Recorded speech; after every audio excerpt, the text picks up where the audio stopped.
¿Qué tal? ¿Cómo les va? Bienvenidos a Futuro Posible. Y ya hace unos cuantos meses que empezamos con este programa y hemos entrevistado y conocido a gente muy capacitada de diferentes ámbitos que trabaja, pone toda su energía para resolver los difíciles problemas de la pobreza de nuestro país. Y ahora le tocó el turno a la política, a los políticos, porque la política es la gran transformadora de la realidad, de nuestra sociedad. Y los políticos están para hacernos, darnos una mejor vida a todos los argentinos. Entonces, ¿qué pasa cuando hay un porcentaje muy importante de los argentinos que la están pasando muy mal, terriblemente mal? ¿Qué pasa con los políticos? ¿Están mirando para otro lado? ¿No consideran que el problema de la pobreza es el problema principal a resolver? Bueno, muchas preguntas que las vamos a contestar. Hoy estamos con la gente de UNEN, así que unos segunditos y se los presento.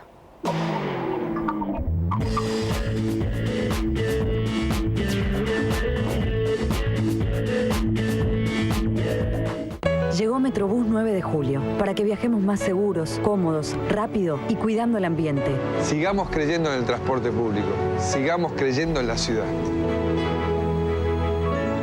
Buenos Aires Ciudad. En todo estás vos.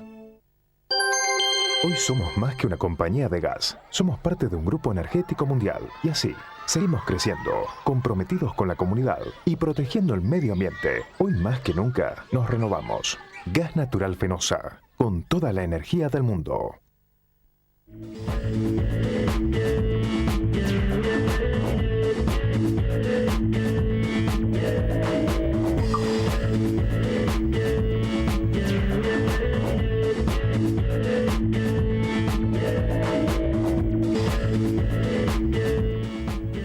Y aquí estamos con mis invitados. Bueno, muchísimas gracias porque están acá.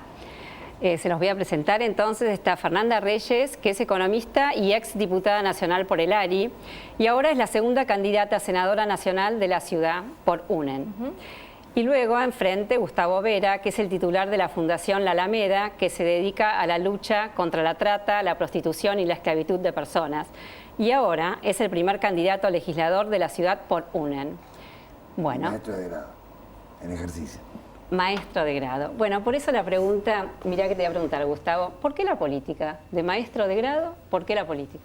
La lucha contra el trabajo esclavo y contra la trata nos fue llevando a darnos cuenta de cómo se estaba desparramando un infierno de mafiosidad en la Argentina, que hoy hace que la ONU indique que en la Argentina somos el tercer exportador mundial de cocaína, el primer consumidor de Latinoamérica.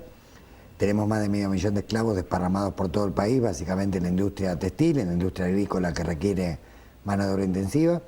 Tenemos más de 8.000 prostíbulos con 60.000 mujeres esclavizadas. Esto sin hablar del tráfico de bebés, del tráfico de órganos y un montón de situaciones aberrantes donde se pisotea la libertad, la vida y la dignidad humana. El desparramo del narcotráfico claramente avanza a pasos geométricos, está rompiendo tejidos sociales. Prácticamente hoy no tenés familia que no tenga algún familiar cercano o lejano que haya tenido algún problema de adicción. Nos está tapando claramente el agua, no solamente las inundaciones en Belgrano cuando llueve, el agua del narcotráfico. Y bueno, la verdad que estamos al borde no de Australia o de Canadá, sino que estamos a la vuelta de la esquina de México y Colombia. Así que esto requiere que la sociedad civil obviamente tenga un compromiso mucho mayor con respecto a recuperar los valores, a reconstruir la República, a tratar de enfrentar a las mafias, porque estas mafias no pueden existir sin una complicidad política, judicial y policial. Bueno, por todo esto te metiste en la política, para cambiar lo que no te gusta. Exactamente. Bueno, y Fernanda, vos, de economista, ¿por qué la política?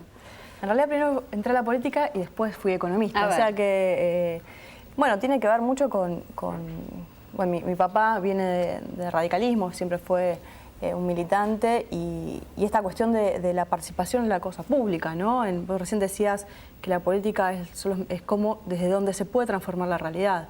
Y en eso yo soy una convencida. En el ARI entré en el 2001, cuando se crea el movimiento ARI, que Carrió convoca a diferentes jóvenes. Y desde allí a esta parte, por eso digo que después me recibí, porque me recibí a los 26 años. Muy jovencita estuviste, exacto, te metiste en la política. Muy joven. Y lo cierto es con este objetivo, ¿no? Cómo terminar con las injusticias desde el Estado, digamos, desde una política de Estado comprometida con la gente, con las personas, y no desde lo que estamos viendo hoy a nivel nacional, que es esta cuestión de la cooptación del Estado para los beneficios de algunos pocos, ¿no? Y a ver, porque hablando en mi apertura, ¿no? Cuando decía que hay un porcentaje muy importante, y vamos a decir casi, depende las cifras quién las da, pero casi 10 millones de personas, de argentinos, que la están pasando muy mal. Somos un poco más de 40 millones. Si la política es la gran transformadora, ¿por qué tenemos tanta pobreza? Porque la mafia ha cooptado el Estado. O sea, porque estas asociaciones ilícitas que funcionan por un lado en el plano del crimen organizado que recién te describí, y por otro lado en el plano del saqueo del país a través de las grandes mineras como la Barrigola, a través de las grandes petroleras como Chevron, a través de Cargill, de Monsanto, a través de los fondos buitres. O sea, necesitan un país precarizado y lumpen me refiero por el nivel de adicción, digamos, por el nivel de mutantes que tenés, digamos, en la calle, sin, digamos, una política de Estado para combatir esto. A través del dinero van corrompiendo a funcionarios políticos, judiciales, policiales, y acá no hay partido o religión. O sea, la mafia atraviesa transversalmente el aparato estatal e incluso la clase política e incluso instituciones privadas. Entonces, estamos en una situación parecida a la que tenía Italia en el 92, 93, 94, donde también la mafia se estaba apoderando del Estado, mataban periodistas, mataban jueces, mataban fiscales, mataban gente que denunciaba la mafia, y entonces gente que hasta ese momento no se juntaba a tomar un café decidió unirse y formaron Libera, una red que tiene 1.500 organizaciones donde hay curas, anarquistas, liberales, conservadores, comunistas, no importa la religión, no importa el partido, se unieron alrededor de valores. Dijeron, paremos esto, reconstruyamos el país, echemos a las mafias. Y bueno, han logrado derrotar bastante la cultura mafiosa en Italia, si uno compara los niveles de mafiosidad que tenía Italia en esa época con los que tiene ahora, y han logrado la incautación de 12.000 bienes de la mafia y su reutilización social. Campos, fábricas, locales. Fíjate que hace menos de un mes hay un grupo mafioso que le incautaron 1.300 millones de euros. O sea, todo ese dinero se recupera para la sociedad. Hay un instituto del Estado que administra los bienes decomisados, que fija los criterios según lo que le indica el Parlamento y que lo elige el Parlamento su titular, donde, digamos, hay prioridades de salud, de educación, en fuerza de seguridad, etc. Incluso hay un plus de productividad cada fuerza de seguridad de acuerdo a la cantidad de, digamos, grupos mafiosos que haya logrado detectar y encarcelar. O sea, se los reequipa mejor, se los prepara mejor, digamos, bueno, entonces, esto, digamos, este frente por los valores, por la República en Italia funcionó. Y funcionó con gente que antes del 92, 93, 94 no se unía. O sea, no se unían ni a tomar un café porque pensaban que tenían diferencias insalvables. Pero cuando los empezó a tapar el agua a la mafia, bueno, empezaron a unirse y empezaron a darse cuenta que tenían más acuerdo de lo que ellos mismos creían. Por eso yo creo que UNE es un frente a largo plazo. Pues es un frente para enfrentar justamente la corrupción y las mafias que están enquistadas transversalmente en el aparato de Estado y en muchas instituciones. Fernanda, ¿vos crees lo mismo? Sí, no, y aparte, no solamente que creo lo mismo, y también o sea, que Gustavo esté participando de este frente, lo que demuestra es la necesidad de la unión de diferentes personas que están con orígenes también distintos, pero que estamos todos con el mismo objetivo, que en principal, uno de los principales puntos tiene que ver con la lucha contra la corrupción. Y acá vos recién dijiste algo de que hay 11 millones de pobres. Sí. Y el problema que hemos tenido en la Argentina es que hemos tenido 10 años de crecimiento. 10 años de crecimiento sostenido, donde en vez de poder haber logrado terminar con la pobreza estructural, hoy tenemos una pobreza fluctuante también, que está muy enquistada, que tiene que ver también con los niveles de inflación que existen en la Argentina. Hay un 20% de la población que no tiene acceso al agua potable, un 44% que no tiene acceso a las cloacas. Si a esto sumamos casi 2 millones de hogares que no tienen vivienda, lo que vos estás diciendo es qué ocurrió en este país durante tantos años para que desde la política pública, no se hayan resuelto problemas que eran fundamentales. Y vos fíjate algo, que hoy en la Argentina tenés otro problema que tiene que ver con la inflación, que sumado a este sistema impositivo que tenemos, que es regresivo, y que a los sectores más vulnerables tienen que pagar todos el 21% del IVA. Sin embargo, vos tenés que la renta financiera no tributa absolutamente nada. Digo, la renta financiera, y estoy hablando de la bolsa, no tributan las acciones que compran y hacen compra y venta en la bolsa, no tributan. Entonces vos tenés hoy una gran injusticia también en términos distributivos en la Argentina. ¿Qué es lo que uno dice y lo que pensamos es, escúchame, en estos 10 años, ¿hay una década ganada o una década de pérdida de oportunidad? Y yo creo que fue una década de pérdida de oportunidad, donde podríamos haber pensado, digamos, donde se podría haber empezado a generar una política pública. En primer lugar, ¿qué hacemos con el sistema productivo de la Argentina? ¿Seguimos con la sojización o hacemos un sistema diversificado, un sistema productivo que sea diversificado, que tengamos trigo, que tengamos maíz, que hoy no tengamos que estar importando, que no termine de desaparecer el sector lácteo de la Argentina? ¿Qué hacemos con el sector energético? ¿Seguimos desfinanciando como hizo este gobierno o invertimos o vemos de qué manera podemos ir hacia energías alternativas de mediano y largo plazo? Todo esto no se hizo. ¿Y a quiénes repercuten? Y principalmente de las personas que hoy se ven presas de una mala política pública que tuvo el gobierno nacional, que estuvo más concentrado en cómo generar y concentrar los recursos para algunos amigos del poder, más que pensar cómo hacía con esos recursos para destinarlo a estos sectores de la población, ¿no? Ahora, fíjate qué interesante, a pesar de que haya una aparente diversidad ideológica entre el gobierno de la ciudad y el gobierno nacional, lo que está expresando Fernanda como modelo nacional se refracta en la ciudad. O sea, en la ciudad vos tenés concretamente también una década perdida, ¿sí?, de la cual media década le corresponde a Mauricio Macri, donde no se urbanizan las villas, ¿sí?, donde no se han hecho las obras de infraestructura para resolver el problema de las inundaciones, donde se rompe 40 veces la misma calle en vísperas de las elecciones. Creo que si haces un concurso y le preguntás a la gente que llame, te pueden dar un montón de detalles de calles que fueron rotas en forma inexplicable, simplemente porque estábamos en víspera de la campaña y había que sobrefacturar, y donde los que participan de las obras que son a veces innecesarias o secundarias o que pueden esperar, también son los amigos. Así como a nivel nacional son los Cristóbal López, los Lázaro Báez, a nivel local son los Caputos, son los Calcaterra, ¿sí? Y el mismo escenario de crimen organizado: 3.000 talleres clandestinos, 1.200 prostíbulos, puntos de venta de droga alrededor de todos los barrios. Por ejemplo, con los vecinos de Caballito acabamos de denunciar 25 puntos de venta de droga alrededor de las escuelas secundarias. En Recoleta 55 narcoprostíbulos, en Liniers 30 puntos de venta de droga. Digo, para darte 3 barrios de sectores sociales totalmente disímiles. Bueno, Gustavo, a ver, no tengo ganas de salir a la calle, no sé, con todas las cosas que han dicho. Vamos a empezar por lo positivo. A ver, del gobierno de Macri, ¿qué se ha hecho bien? ¿Qué se ha hecho bien del gobierno de Macri? A ver, difícil. Vamos a hablar del tema de la pobreza, ¿no? Estamos hablando del tema de la pobreza. Con el tema de pobreza no mucho. Con el tema de pobreza no mucho, lamentablemente. Se ha invertido, hay una inversión que no es escasa en educación. El problema es la matriz de corrupción que hay. No, digamos. bueno, pero el problema es cuando yo por ejemplo, hay una inversión buena. Tienen prioridad los políticos, ¿no? Y hablando del gobierno de Macri, porque ustedes van a estar en la ciudad.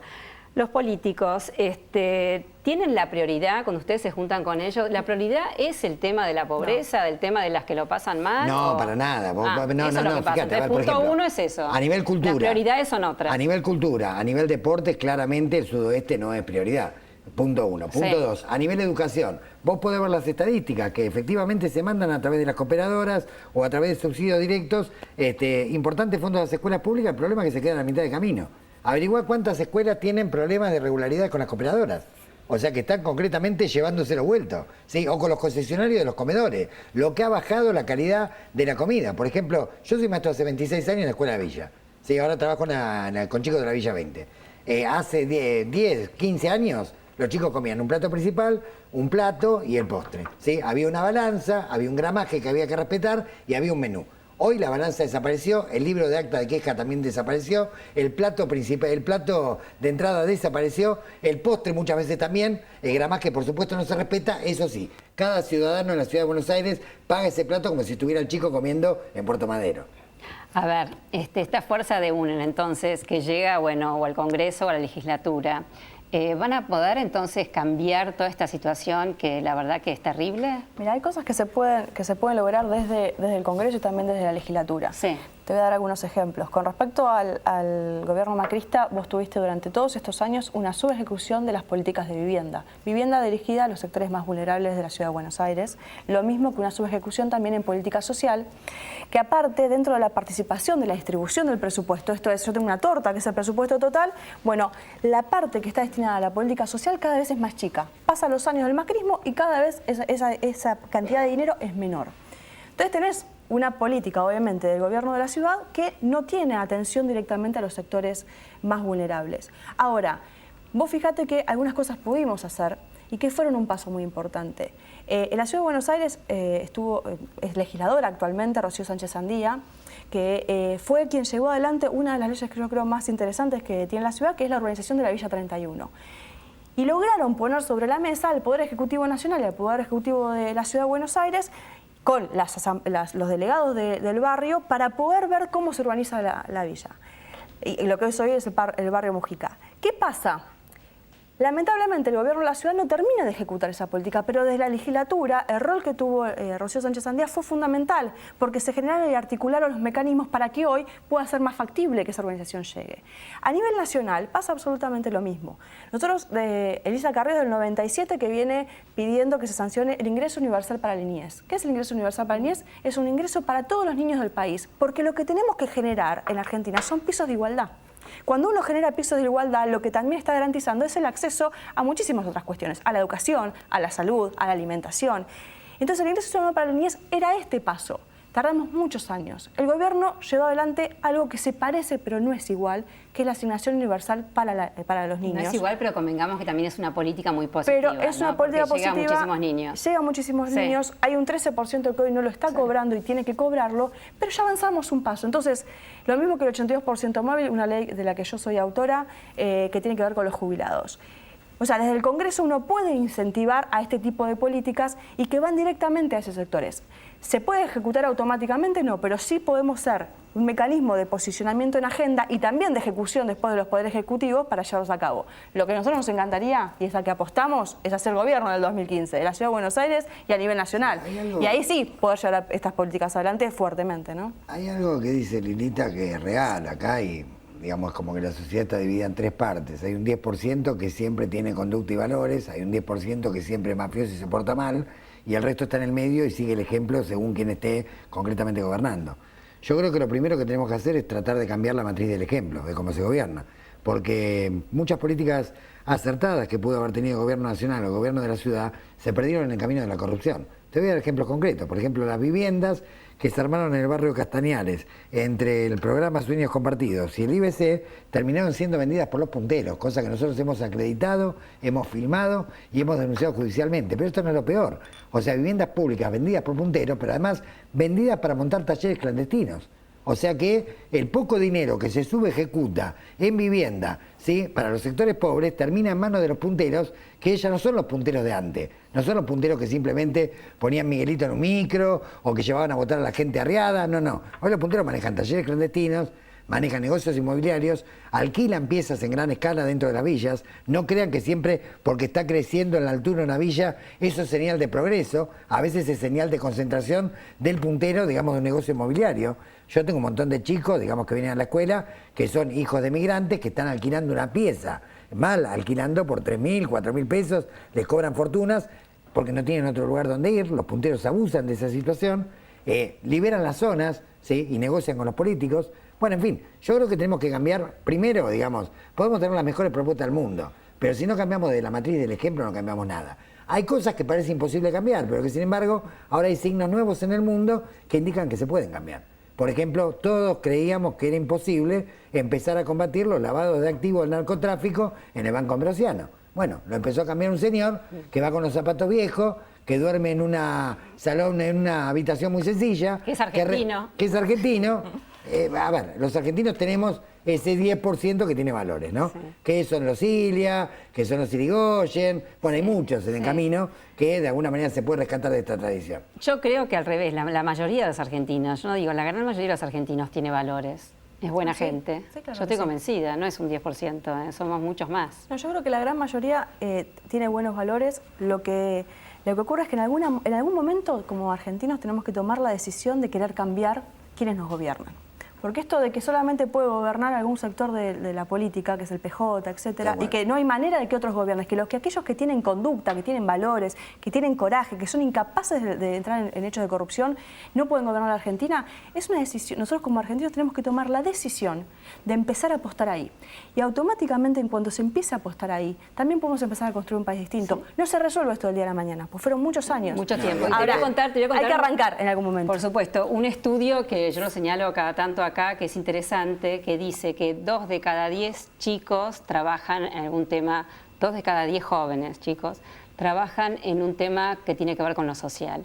En cambio, 2 de cada 100 adultos, no jóvenes, se meten en política. Sí, hay un gran desfasaje. Los chicos, los jóvenes, no quieren integrarse en la política pensando que es todo mucha corrupción. No, que por ahí sienten que desde la política no se puede transformar, pero claro. porque también se ha corrompido. O sea, y esto somos todos, él no porque no está en la política, pero digo, y somos responsables. Lo que tenemos que empezar a volver a tomar es que la política es un servicio, es una vocación de servicio. Y sobre esa base empezar a crecer. Yo creo ahí también que la sociedad tiene que hacer de alguna manera una reevaluación.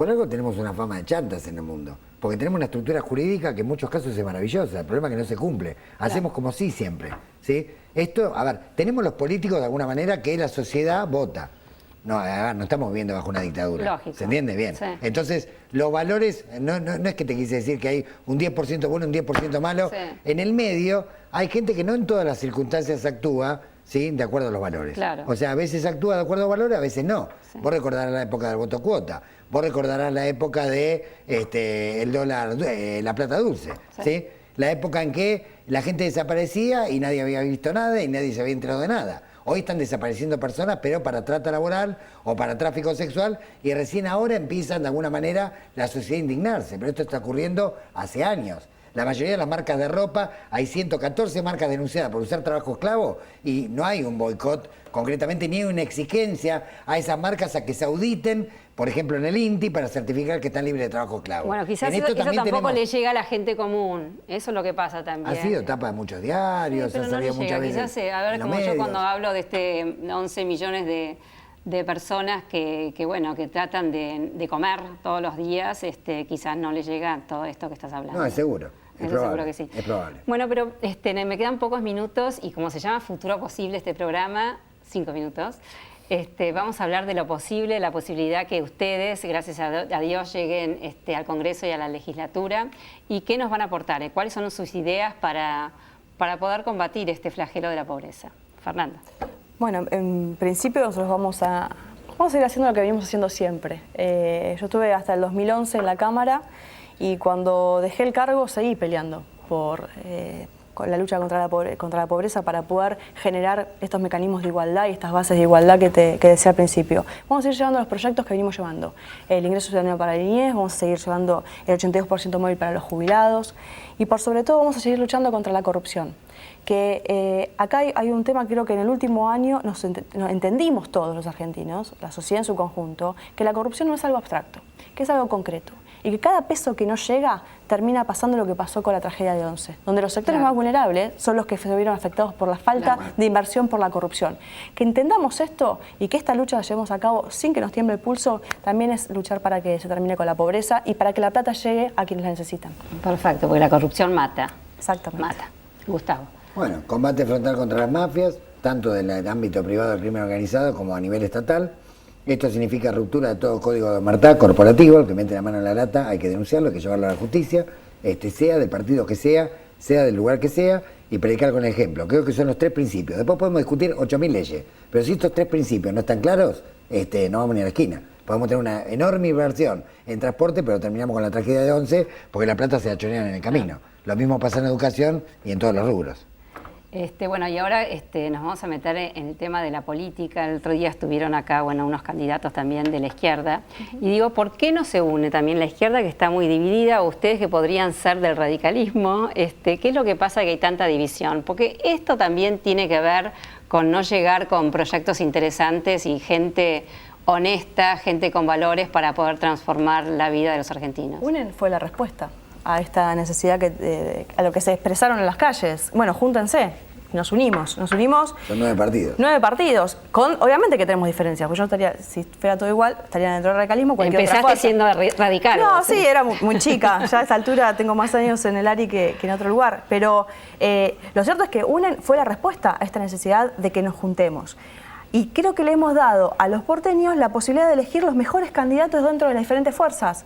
Y que esta sea la metodología para que en el 2015 se puedan elegir quién va a ser la fórmula presidencial, quién va a ser la fórmula de jefatura de gobierno, es una manera de esto, de estar todos en el mismo frente, obviamente manteniendo nuestras diferencias y sobre todo potenciando las cosas en que nos parecemos y las que podemos profundizar. Y en este sentido creo que el haber ganado la Ciudad de Buenos Aires, porque hay que recordar que ganamos la Ciudad de Buenos Aires, también tuvo que ver con el apoyo de haberse sentido escuchados en el requerimiento que tenía la población. Fíjate que la sociedad premió esa unidad electoralmente, pero también... Pero Gustavo, no faltan más en esta unidad pero la que están hablando, no faltan más, no se pueden sumar más. Pero en el plano de las alternativas que están a la izquierda, por ahí la izquierda más ortodoxa, premió también a los que se unían. Claro. No premió a los que iban desunidos, premió a los que iban unidos. Por eso Frente Izquierda es una elección excelente, ¿sí?, dentro del campo de la izquierda, y seguramente se articulará con ellos un montón de proyectos y propuestas, como muchas veces se lo ha hecho, digamos, en el terreno sindical o en el terreno social, no me cabe la menor duda. Sí, pero creo que hay una maduración, o sea, de la libanización que había frente al peronismo, hoy, digamos, hay un montón de organizaciones que se están uniendo en el centro izquierda, en la izquierda, digamos, creo que es un síntoma de madurez. Del mismo modo que una reflexión de la sociedad que, a ver, Jorge decía, hoy Francisco decía, a la Ciudad de Buenos Aires siempre hablaba de la ciudad como metáfora, en realidad hablaba de la Argentina, solo que era arzobispo porteño y tenía que acotarse a su diócesis. Pero decía, a los argentinos les hace falta llorar. Y bueno, hubo que llorar. Hubo que llorar con Cromañón, hubo que llorar con Once, hubo que llorar, digamos, con tragedias realmente, con Marita Verón, como el taller de Oliviera que se incendió, con muchas tragedias para que un porcentaje importante de la población empezara a revalorizar el tema de qué importante que es combatir la corrupción, porque si no, no hay política posible. Bueno, interesante. En otro programa seguramente cuando ya estén, entonces, desde la función pública, porque hay un tema también para hablar que tiene que ver la pobreza con la corrupción, ¿no? En aquellos países donde hay más pobreza, hay mucha más corrupción. Y decirles, bueno, les agradezco, por supuesto, que hayan estado aquí y me parece, como yo empecé en la apertura, decirles a todos también que el tema de la política, la gran transformadora, y de los políticos que están en campaña ahora, y bueno, que me encantaría escucharlos decir que la prioridad es el tema de la pobreza. Bueno, muchísimas gracias a ustedes y nos encontramos el martes que viene.